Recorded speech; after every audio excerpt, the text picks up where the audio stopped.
Hey, freshman. I want to talk to you for just a few minutes about urban area models.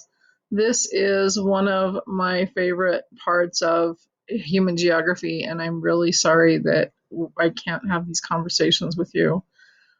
You have copies of this in the PDF from the textbook that I uploaded, but it's black and white and it's hard to see this. So I'm giving you a couple of color copies to help you understand.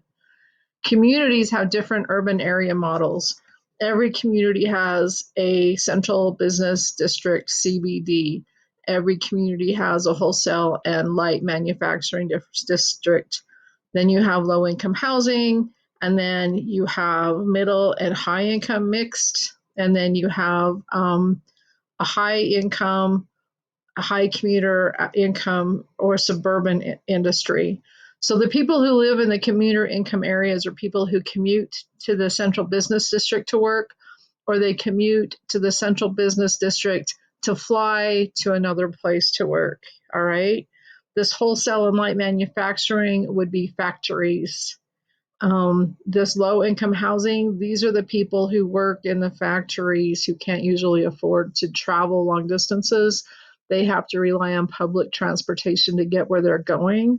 This middle and higher income housing, these people commute to the CBD to work. Okay. So this is a concentric zone model. A lot of early communities were based on this model. However, you see a lot of this sector zone model. I think Beaver represents this model. Let me show you on the map. So you have a central business district, you have this wholesale and light manufacturing, you have lower income, and then you have mixed, middle income, and then higher. So if you look at, here's a map of Beaver. So I think that the central business district would be like from Mike's to the B store. So this area right here. I know that there are businesses further north. I know that there are businesses further south, but the central business district is this area right here. Okay.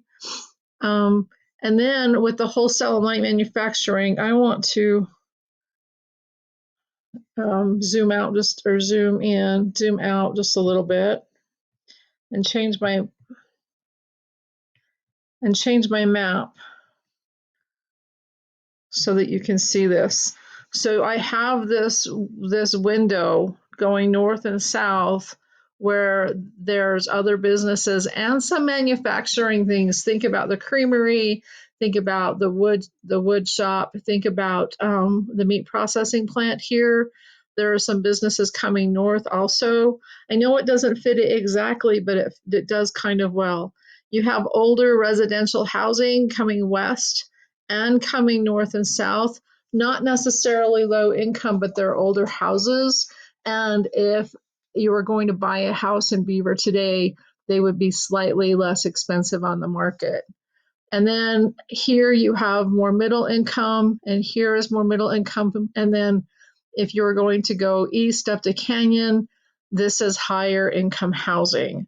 That model fairly closely resembles this sector model of a business district.